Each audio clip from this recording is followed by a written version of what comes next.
launched this series as a way to inspire, teach, and help people build connections. Our goal is to help people break into crypto by shedding some light on the journeys of people in the space. So today is the first installment of the series, and our special guest is Peter, the data person at Polygon Studios, which is Polygon's business development arm, which helps protocols integrate with Polygon. Peter specifically works in gaming, but also helps out on the DeFi side. Before we start, I'd like to remind everyone that we'll break for questions only at the end. And we are looking forward to active participation. Wink, wink. So without further ado, hey Peter, how are you? Good.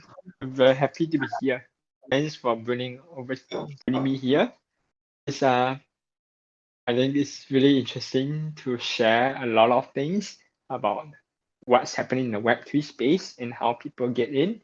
We all know that Web3 is growing, and in fact, it is one of the biggest form of innovation, right? At this point of time, there's not many other technology that you can think about that will be innovative at this point of time in the poor market conditions. So yeah, I'm really excited to be in the Web3 space, and I'm also even more excited to have people coming in to the Web3 space. Love it, love that. Can you tell us a bit about yourself, your situation at the moment? Like, what is your current role? I know I mentioned you're a data person at Polygon Studios, but what does it actually entail, and what's your favorite thing about it? Yes, so I'm an analyst at the strategy team for Polygon. And the strategy team are the ones that are exploring the any possibilities in the Web3 space. But a lot of them come from the Web2 industry. So most of them will not know the Web3 technologies, or basically the technology behind the Web3. And that's when they decided to bring me on board to help them look through the Web3 data, because they wanted somebody who was able to read the Web3 data and then suggest some things, give them some insights into the Web3 space, what is happening with the Polygon games, what's happening with the DeFi protocols in Polygon, and not just that, to also look at other chains to figure out like what's making them successful, and how do we stand in comparison to other chains. So this is my day-to-day responsibility. In short, it's just bringing some kind of data insights to the whole strategy team. So about what I like the most in this role is that the way smart contracts are being built, there's so many innovative ways in terms of how people are building smart contracts to build a protocol or a product. And when you read the data, it's like there's no one size fits all kind of a data methodology. You have to really keep up with how the programmers, or rather the developers, are building the smart contracts and then pulling the relevant insights so that everyone outside of the data space will be able to understand what Web3 technology offers to the products.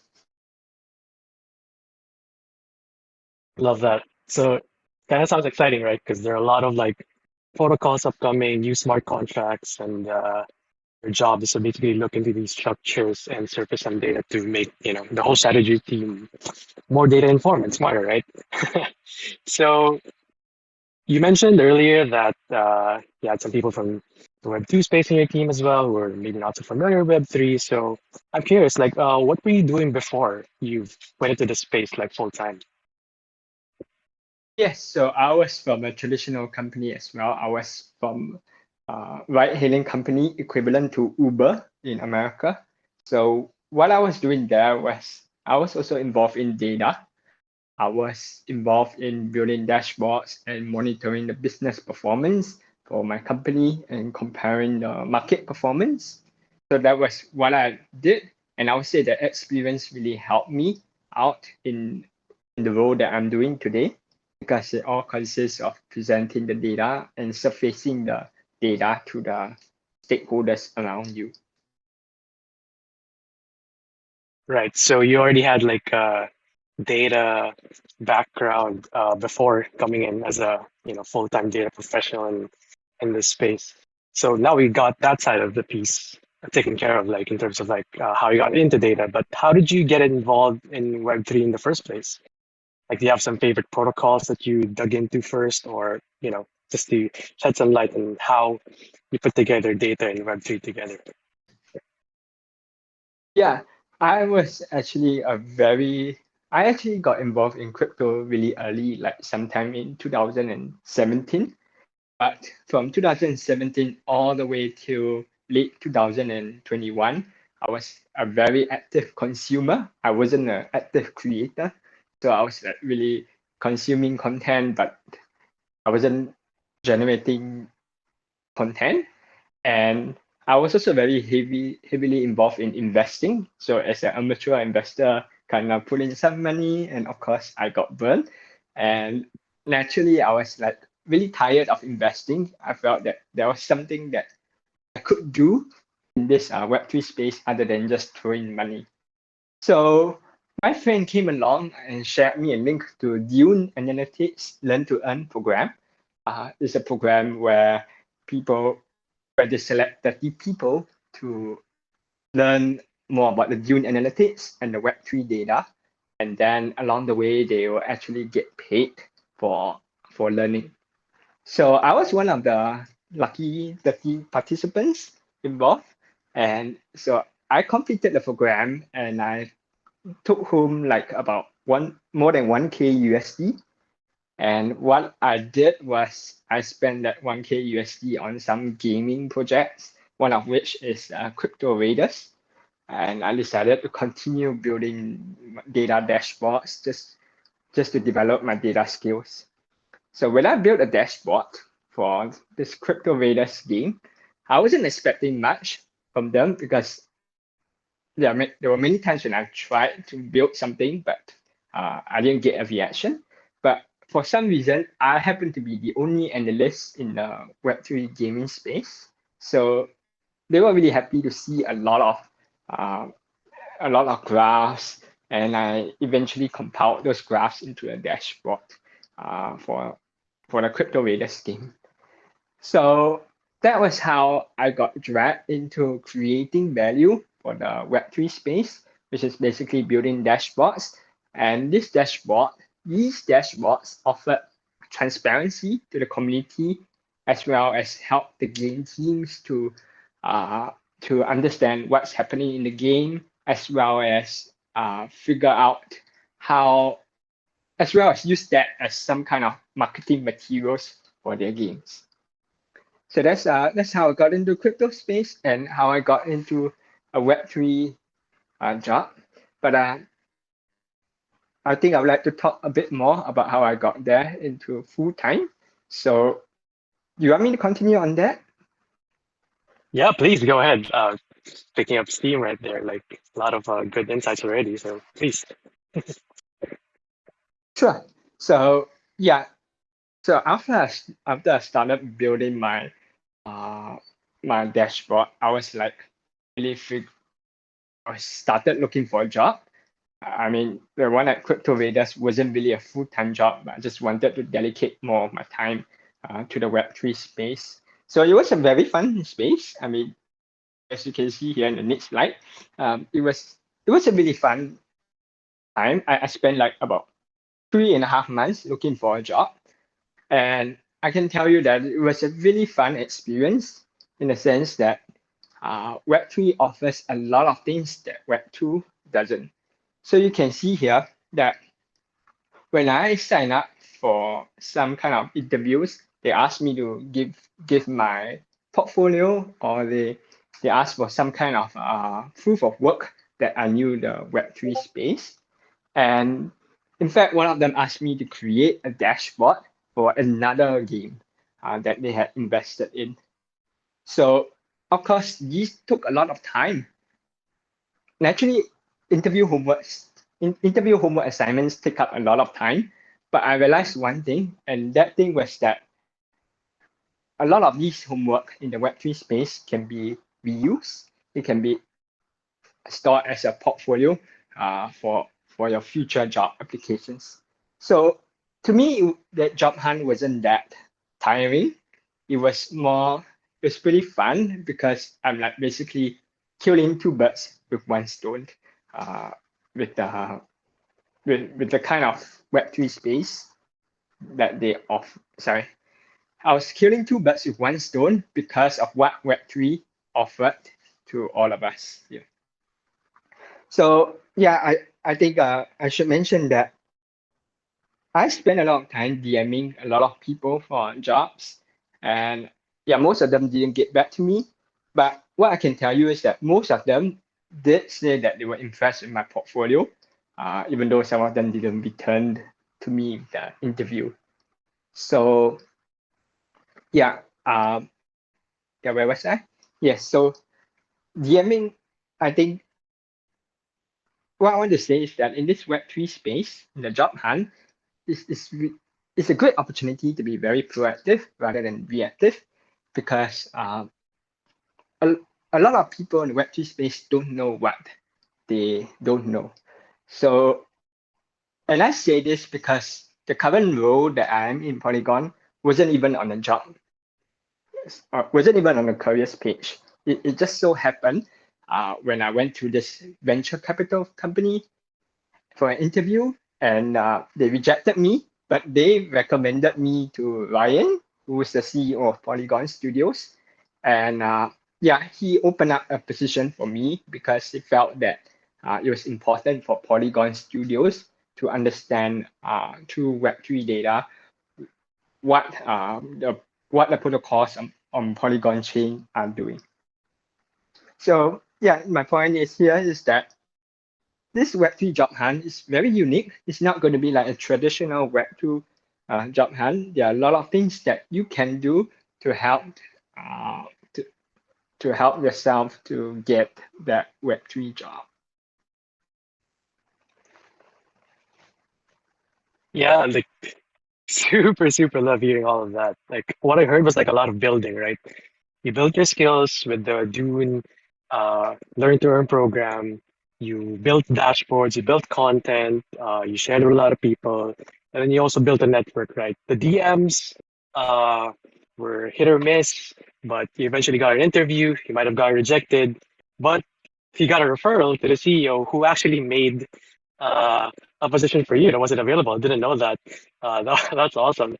It just goes to show that um, even though there's no job posting, if you have the skills, if you have the grit, if you have, the dashboards or the work to show for it, as you call it, proof of work, there's always space for talented people. I've certainly heard that advice from a lot of people as well. So it's good to see like someone is living proof of that. Yeah. So, Yeah. uh, yeah, anything you'd like to add? I'm sorry, I didn't catch you.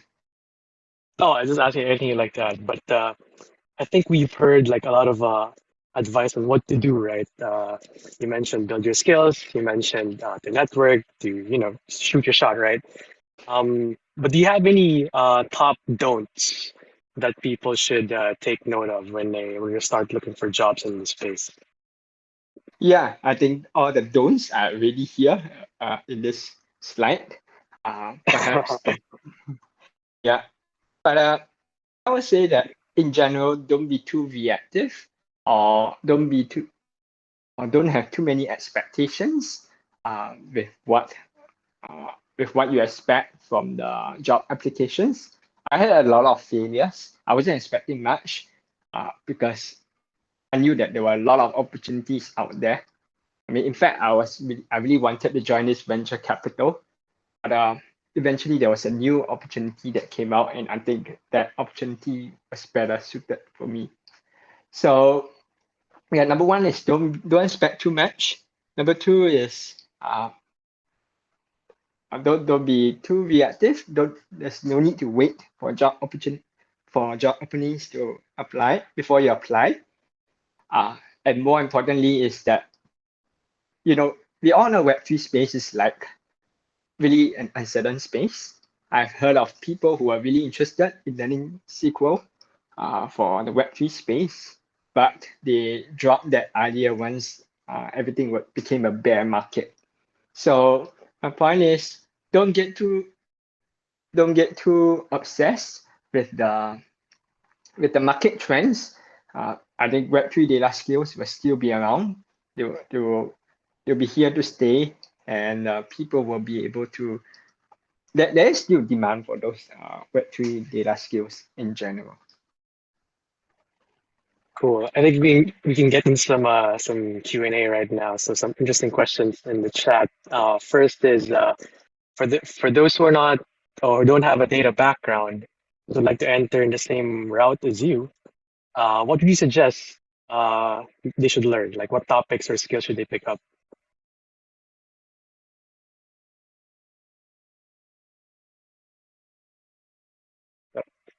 Peter, is it me? Peter, you there? Or is that me? Sure. Oh, sorry, my bad. I was sorry. I got cut off. So the first one is for those who don't have a background. Okay. Yeah, my suggestion is to learn SQL. It's a very important skill set. I think I have one more slide to show. Here is to really a very important thing to get a Web3 full-time job is to build some skills and then build a portfolio and then lastly build a network. So that's the reason why the first advice is to really learn the skills. And I'm sure that there are a lot of courses out there today to help you to build on your skills. And not just that, there are platforms like Dune Analytics and Flipside. They have opened up the queries from other analysts. So you can look at their queries and understand what they are querying for with that kind of query that they have created.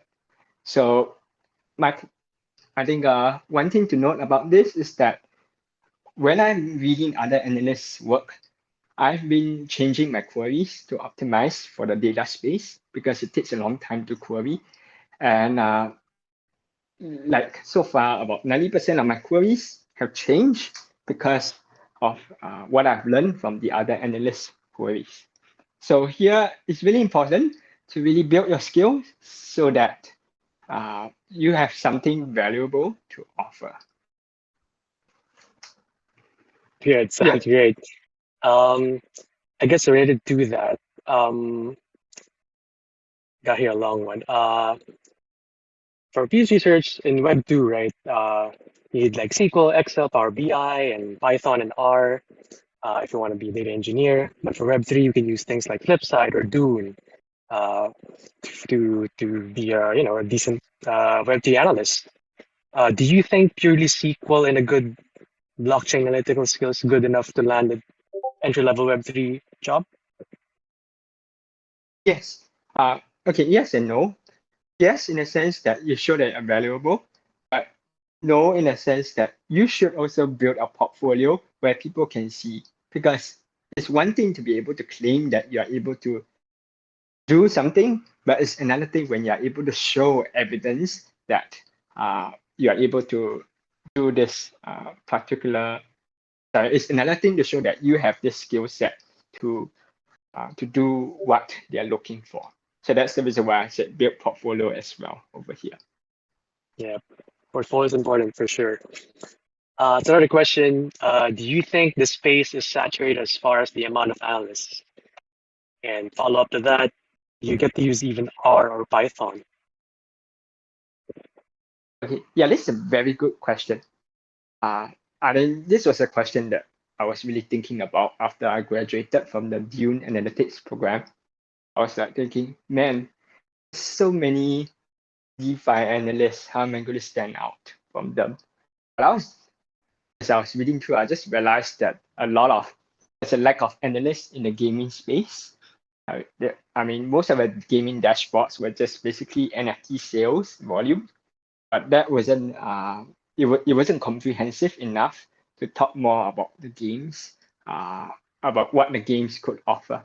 So things like user activity or average revenue spent by the user, these were not often counted in the gaming space.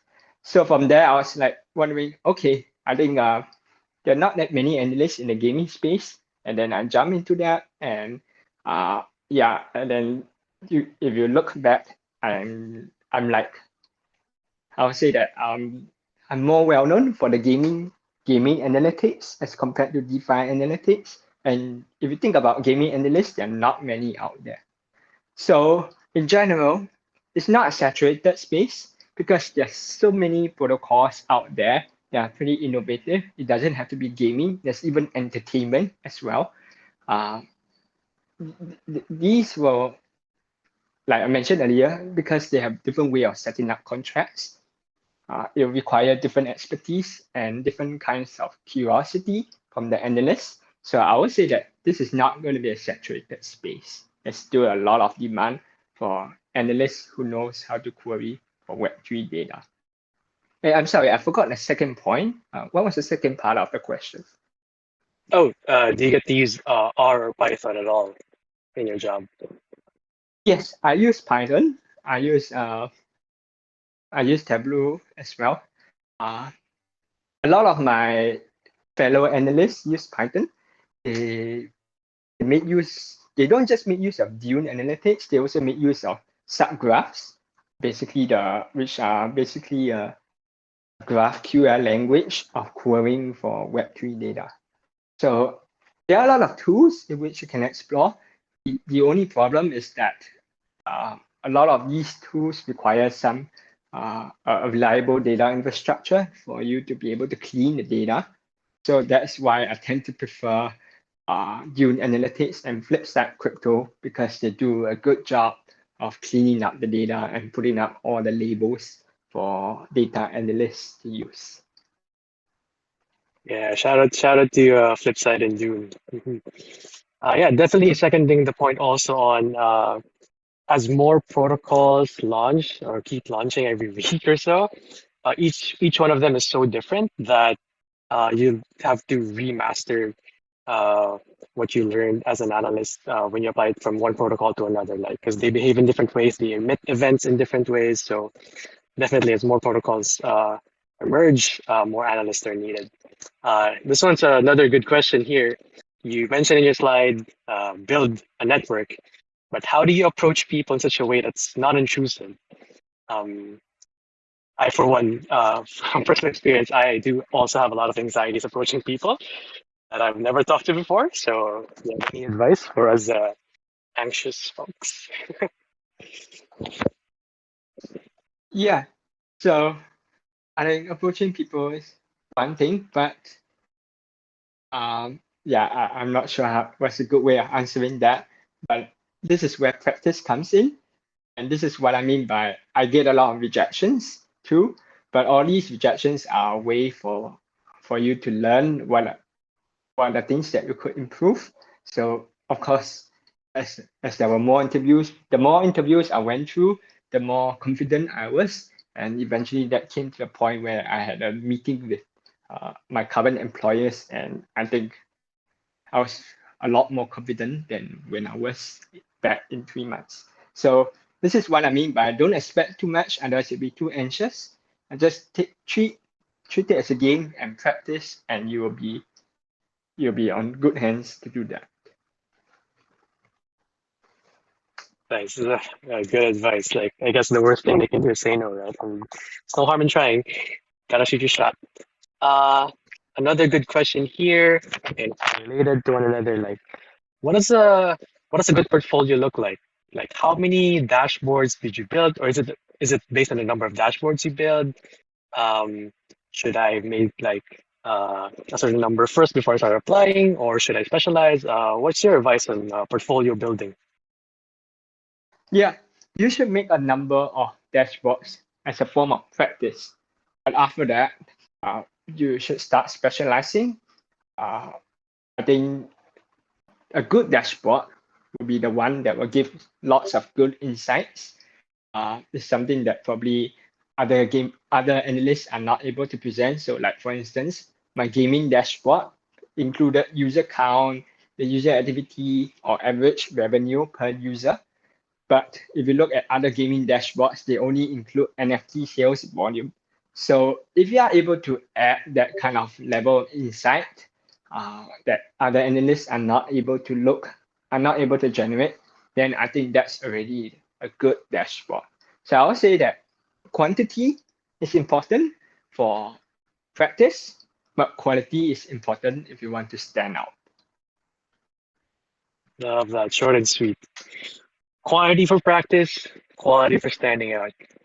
And yeah, I agree. Make a few to get a hang of the general concepts and start specializing in the things you're really curious about and what you see that other people haven't covered yet. Um, I think that's all the questions, and that's about all the time we have, right? Yeah, Uh, if we yeah, love that. So thank you so much for your time, Peter. How can people reach out to you if ever, build their sure. network with you in it? You can reach out to me on Twitter DM. I will be opening up my Twitter DM in a while. Uh, yeah, but my Twitter username is the one that you see on the title slide here. So yeah, you can reach out to me in my DM. I'll be happy to reach out and help you out. Yeah. Awesome. Thank you so much, Peter. And thank you everyone for your questions. And I hope you learned plenty in this first session. We look forward to seeing you for the following ones with more guests and great guests. And our recording will be shared later on or not later, but eventually on our YouTube channel. So stay tuned for that. And I guess without further ado, thank you guys and have a good day.